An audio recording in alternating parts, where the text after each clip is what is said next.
All right, it's fight pick time once again. We've got UFC on Fox 30 coming up this weekend. And in my opinion, this is a great card.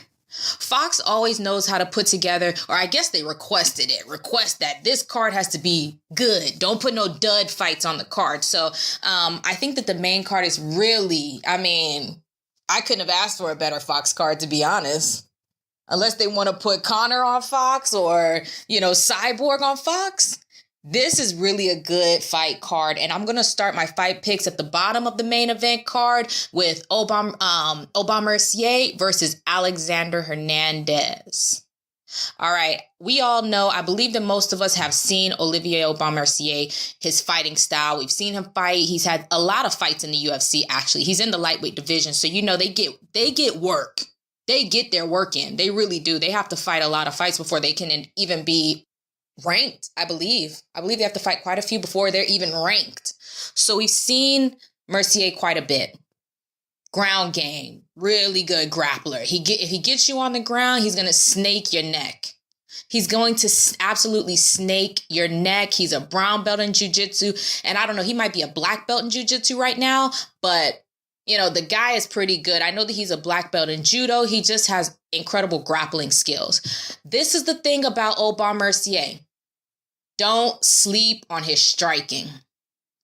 Don't sleep on this guy's striking game. He came out, I remember watching him on Tough, and I need to probably look at these fights again, but, on Tough, his striking was just kind of like subpar. His striking was just enough to get by, just enough to be suitable, just enough to literally just be enough. But recently, I'm seeing his striking game get a little bit better. And I'm not even going to call it striking. I'm just going to say his hands look tighter. They look sharper, and he looks more confident when he's throwing punches. He's not winging them. He's actually using a little bit of fight IQ to put together a couple of pieces to make a proper combination.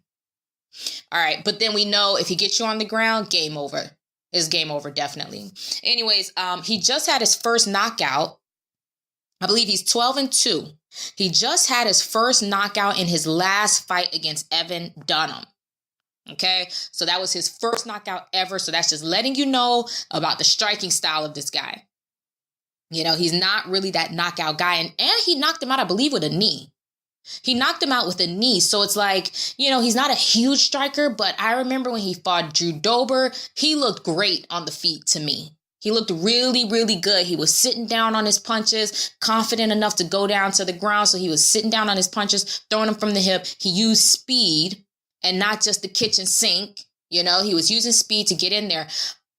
The problem about this fight and what makes it so interesting is that he is literally fighting a guy, Alexander Hernandez, who has been absolutely shot out of a cannon. We saw him come in late notice. First fight in the UFC, made his debut late notice. I believe it was like 7 days. 7-day notice. He came in.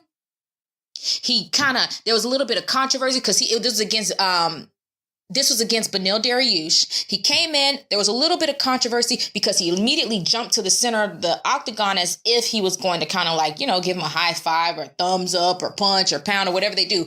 A little, I guess, I don't know why they do that, but that's something that they do. So it looked like he was going to do that, but he didn't. Kicked him in the solar plexus. That's what he did. Kicked him right in the solar plexus. And then he just started moving like smooth. He started moving like a veteran out there. I'm talking about switching stances and just, switching stances and throwing leg kicks off of the stance switch. His striking game was just good. He said that he looks up to TJ Dillashaw. And if there's a fighter that looks up to TJ Dillashaw, you're going to be a good striker. You're going to have excellent foot movement. You're going to have that swift, slick foot movement. So, to me, Alexander Hernandez was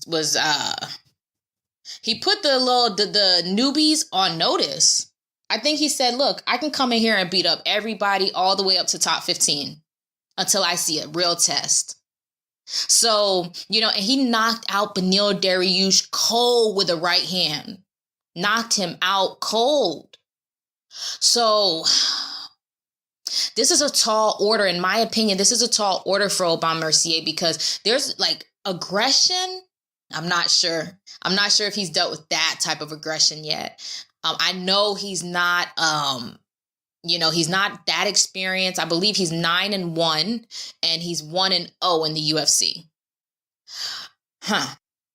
My fight pick. Let's get to it. My fight pick is basically, I'm going with Aubin-Mercier. I believe that his striking is just enough and his fight IQ is just enough to get that fight down to the ground. I don't think he needs to stand with Alexander Hernandez. I believe Alexander Hernandez could actually just literally float circles around the kid and be piecing him up the whole way through. I don't think he needs to stand with him. He needs to take him to the ground. If OAM takes him to the ground, then it's in his world.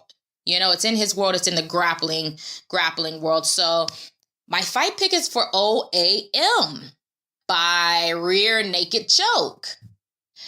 And I'm going to go with the third round because I feel like this Alexander Hernandez kid is durable. I feel like he is incredibly durable. So I'm going to go ahead and give it as a third round. I've seen OAM go the distance and he's been tired as hell, but he doesn't look absolutely drained. Now there's been times he fell out and just laid on in the octagon after a fight, after a full 3-round fight. So hopefully his cardio is getting better, which I think it is. But to be honest, I just think experience is going to take the cake right here. I think experience is going to absolutely just edge out Alexander Hernandez. It won't take much from Alexander Hernandez, though. This might be one of those fight of the night fights. One of those sleeper fights. It's definitely a sleeper because everybody else on the card is just seasoned. You're talking about every single fight on this card gets better and better and better and better, as it should with every card. That's my pick. OAM, third round, rear naked choke. Leave your thoughts in the comments. Let me know who your fight pick is and how you guys think it's going to go down. Anyways, thanks for listening. Hit that subscribe button.